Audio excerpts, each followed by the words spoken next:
Good morning, dear students. I hope you all are fine. Today we will do the question number 8 of exercise 7.5. Your question is Vidya purchased a violin at rupees 10,000. A VAT of 10% is applicable on violin.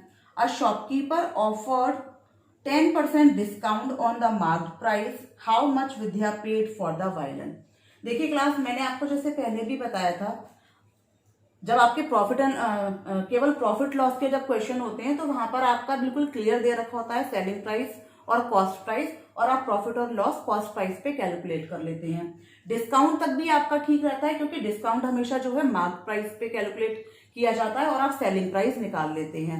लेकिन जब आपका question आ जाता है tax का भी, तो यहाँ पर आपको थोड़ा सा ये कंफ्यूजन हो जाता है कि कब किस क्वेश्चन में क्या चीज दे रखी है, क्योंकि कुछ क्वेश्चंस में मार्क प्राइस ही आपका सेलिंग प्राइस होता है। फिर अगर डिस्काउंट नहीं है तो जितना मार्क है उतने पे ही बेच रहे हैं, और फाइनल जितने का बिल बनता है, कॉस्ट आती है, डिस्काउंट है या डिस्काउंट नहीं है, उसके बाद उस पर टैक्स जोड़ा जाता है। तो लैंग्वेज के अकॉर्डिंग आपको इन चीजों को समझना होगा कि किस क्वेश्चन में क्या चीज दे रखी है। और सेकेंडली, जो सेलिंग प्राइस भी आप निकालते हो जिस पर हम वैट कैलकुलेट करते हैं, वो अमाउंट पेड अलग होता है। अमाउंट पेड मीन्स फिर फाइनली शॉपकीपर ने उसको कितने में दिया, मीन्स जो कस्टमर है वो कितना पे करेगा शॉपकीपर को, ये एक अलग चीज है। तो नोटेशंस में अगर आप बहुत ज्यादा उलझते हैं तो थोड़ा कंफ्यूजन होता है। सबसे अच्छा है कि आप उन चीजों को समझ लें कि हम क्या चीज किस चीज पे कैलकुलेट करते हैं, और आपको उसे कैलकुलेट करने में फिर इजी होगा। तो देखिए, जो डिस्काउंट है हमेशा वो मार्क प्राइस पे निकाला जाएगा। उस डिस्काउंट देने के बाद जो आपकी कॉस्ट बनी, एक्चुअल में जो कॉस्ट बनती है, उस पर फिर वैट टैक्स जोड़ा जाता है। मतलब अगर आप लोग अगर क्लास देखें तो टैक्स सबसे लास्ट में जोड़ा जाता है। जो भी आपका बिल बनेगा उस पर फिर एक्स्ट्रा टैक्स जोड़ के फिर अमाउंट पेड करेगा कस्टमर। तो इन चीज को ध्यान रखते हुए देखिए हम इस क्वेश्चन को कर रहे हैं। ध्यान से एक एक बात सुनिएगा, so that you will not face any problem. तो देखिए यहाँ पे आपको क्या दे रखा है, विद्या purchased a violin at rupees 10,000। तो पहली लाइन पढ़ के आपको लगेगा कि शायद विद्या ने 10,000 रुपीज का वायलन परचेज किया है, लेकिन नहीं। देखिए, Vidya purchased a violin at rupees 10,000। आगे पढ़िए, a VAT of 10% is applicable on violin. तो वायलन पे जो है 10% का वैट अभी एप्लीकेबल है। The shopkeeper offered 10% discount on the mark price. How much Vidya paid for the violin. अब ये जो आपको दे रखा है, Vidya purchase the violin at rupees 10,000, ये क्या है, उसकी मार्क प्राइस है। तो उसने 10,000 वाले वायलन को परचेज करने का सोचा है, जिस पर कि 10% का वैट अभी इंक्लूड होगा, और शॉपकीपर ने 10% का डिस्काउंट भी दिया है। तो फाइनली जो वायलन की कीमत है 10,000, उसका टोटल कितना पे करना होगा विद्या को, हमें ये इस क्वेश्चन में बताना है। देखिए पहले ध्यान से पढ़िए, how much Vidya paid for the violin. Violin की एक्चुअल जो मार्केट प्राइस है वो इतने का है, लेकिन उसको एक्चुअल में पे कितना करना होगा हमें ये देखना है। तो देखिए क्लास, कितने हमारा जो है, सबसे पहले हम निकालेंगे कि सेलिंग प्राइस कितनी होगी वायलन की आफ्टर द डिस्काउंट। तो डिस्काउंट है आपका 10% का, तो यहां से हम कैलकुलेट करेंगे। सो दिस विल बी,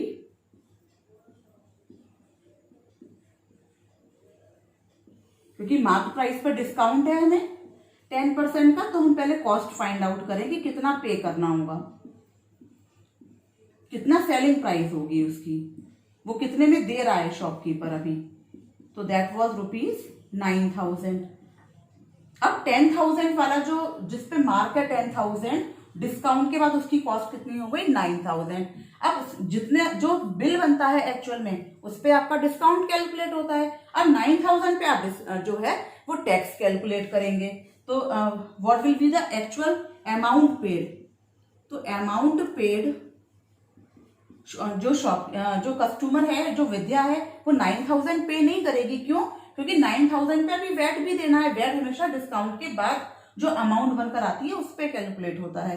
तो अमाउंट पेड इक्वल्स टू 9,000।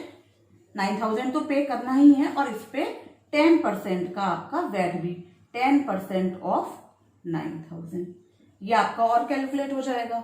तो कि कितना आ जाएगा, देखिए 9,000 प्लस 10/100 इंटू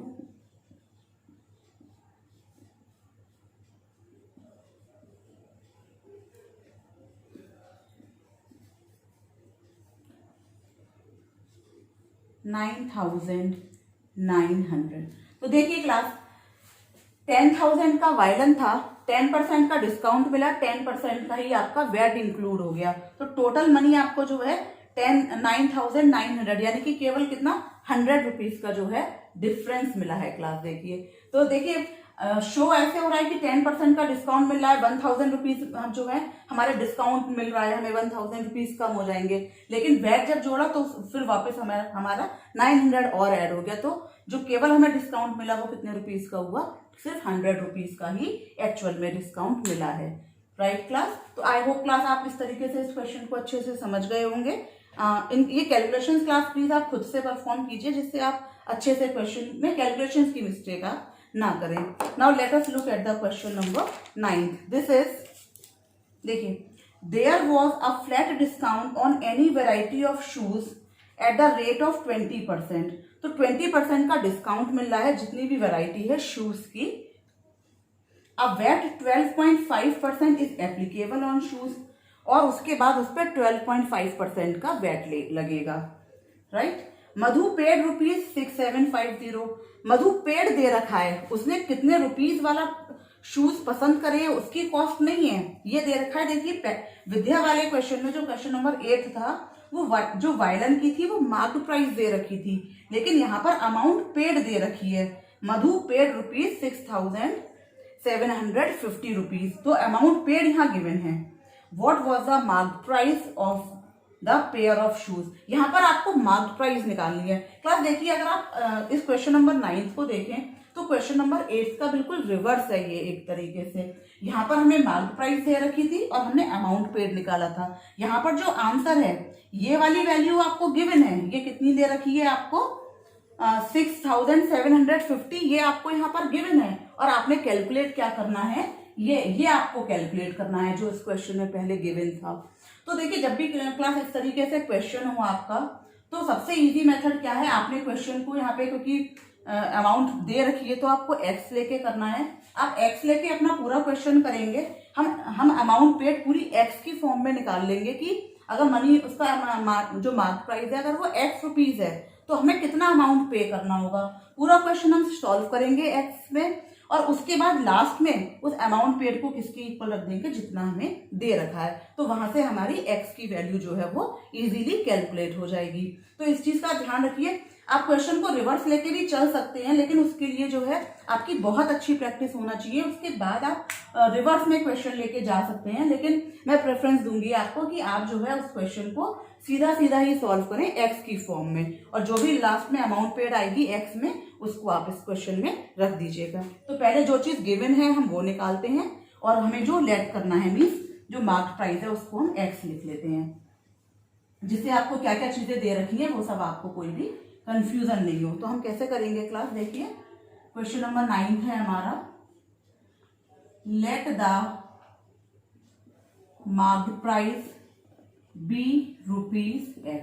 हमने मार्क प्राइस को x मान लिया। अब देखिए डिस्काउंट परसेंट आपको इस क्वेश्चन में कितना दे रखा है, 20% का दे रखा है, और जो वेट है आपका दैट वाज 12.5%, और लास्टली जो सबसे इंपॉर्टेंट चीज है आपकी वो आपको दे रखी है अमाउंट पेड, जिसका हम एकदम लास्ट में इसका यूज करेंगे। वो कितना आपको दे रखी है लेकिन हम यहाँ लिख देते हैं, आप इसको बिल्कुल फर्स्ट लाइन पर भी यहाँ पर भी लिख सकते थे क्लास। That was ₹6,750। अब हम एक्स में अपना क्वेश्चन सॉल्व करेंगे, मीन्स डिस्काउंट है तो हम पहले सेलिंग प्राइस फाइंड आउट कर ले। तो सेलिंग प्राइस इक्वल्स टू, फॉर्मूले क्लास बिल्कुल टिप्स पे रखिएगा जिससे आपकी कैलकुलेशन बिल्कुल फास्ट रहे और आपका कुछ भी क्वेश्चन में मिस्टेक ना होने पाए। तो ये 100, this will be 100 minus 20 into mark price को हमने एक्स अज्यूम किया है, दिस विल बी 80/100। कैलकुलेशन थोड़ा जल्दी जल्दी अपना करेंगे हम, 4/5। So the mark price is 4x/5। अब इस पे क्या इंक्लूड होगा, वैट इंक्लूड होगा 12.5 का। So therefore amount paid is equals to 4x/5 plus 12.5x by 5, 12.5% off, ये भी आप लिख सकते हैं इस तरीके से, मैंने एक स्टेप आगे का लिख दिया। 12.5% ऑफ किस पे 12.5% लगेगा, जो आपका सेलिंग प्राइस है, मीन्स 4x बाई 5। तो देखिए हम इसको अपना आगे करेंगे, सॉल्व करेंगे इस क्वेश्चन को। तो आप क्या लिखेंगे, we will right 4x by 5, इसको हम थोड़ा सा यहाँ सॉल्व करेंगे। तो this will be 12.5 by 100 into 4x by 5। ये अच्छे से स्टेप देख लीजिए क्लास, 4x बाई 5 और ये, इसको आपने कैंसिल किया 0, इसको रिड्यूस कर लेते हैं यहाँ पर पहले। So this will be 25 and this will be 200। मैं इसको डायरेक्ट कट कर रही हूँ, थोड़ा स्पेस कम है इसके लिए। 8 1 और ये 2। So this will be now 4x by 5 plus देखिए x बाई 10। एलसीएम लेंगे क्लास, तो this will be 10 and this will be multiplied by 2 and this will be 1.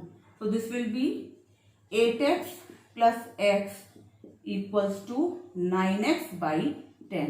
तो देखिए x की फॉर्म में जो आपकी अमाउंट पेड आ रही है वो कितनी आ गई, 9x by 10। और ये आपके किसके इक्वल होगी, अमाउंट पेड के, जो जितना मनी उसने दिया है, अगर उसकी x रुपीज थे मार्क प्राइस, तो उसको इतना देना है, एक्चुअल मनी हमें मालूम है। तो we will write according to the question, therefore according to the question 9x by 10 is equals to 6750. Calculate the value of x. This is very simple class. 9 दे रखा है, 9 से इसको कैंसिल हो जाएगा। 9 7 63 45 and 0. So x equals to rupees 7500. तो देखिए ये इसकी मार्क प्राइस है। देखिए अब आप क्लास अगर इन चीजों को देखें तो मार्क प्राइस है 7500, फिर उस पर कितने का डिस्काउंट दिया है उसने, 20% का। आप अपना आंसर चेक कर सकते हैं। आपके पास एग्जाम में क्वेश्चन आया है, आपके पास आंसर शीट नहीं है, आपने अपना क्वेश्चन को चेक करना है।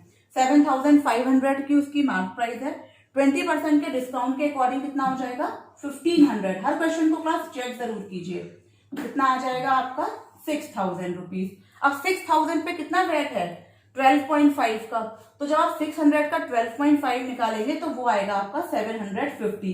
वो आप रफ में आराम से निकाल सकते हैं। तो देखिए आपका कितना आ जाएगा, इतना मनी जो है वो इतना पे करना है आपका। इसका मतलब इस तरीके से आंसर करेक्ट आ गया। देखिए क्लास में आपको यहाँ एक चीज और बता दूं, आपका डिस्काउंट दे रखा था 20% का, लेकिन अगर आप इन एक्चुअल देखें तो ये डिस्काउंट केवल कितना शो हो रहा है यहाँ पर, केवल 10% का। आप ये इससे कितना कम है, 750, यानी कि सिर्फ 10% का। वेट की वजह से शॉपकीपर ने डिस्काउंट दिया है 20% का, लेकिन वेट की वजह से डिस्काउंट केवल एक्चुअल में कितना रह जाएगा, सिर्फ 10% का ही डिस्काउंट जो है वो रह जाएगा क्वेश्चन में। तो इस तरीके से क्लास बिल्कुल स्टेप बाय स्टेप आप क्वेश्चन कीजिए, आपको कोई भी प्रॉब्लम नहीं आएगी और आपका बिल्कुल एक्यूरेट आंसर आ जाएगा। आई होप क्लास आप इस क्वेश्चन को अच्छे से समझ गए होंगे। एक बार आप इसको देख के कीजिएगा और एक बार इसको क्लास बिना देखे कीजिएगा, अच्छे से आपकी प्रैक्टिस हो जाएगी। Thank you class, keep revising.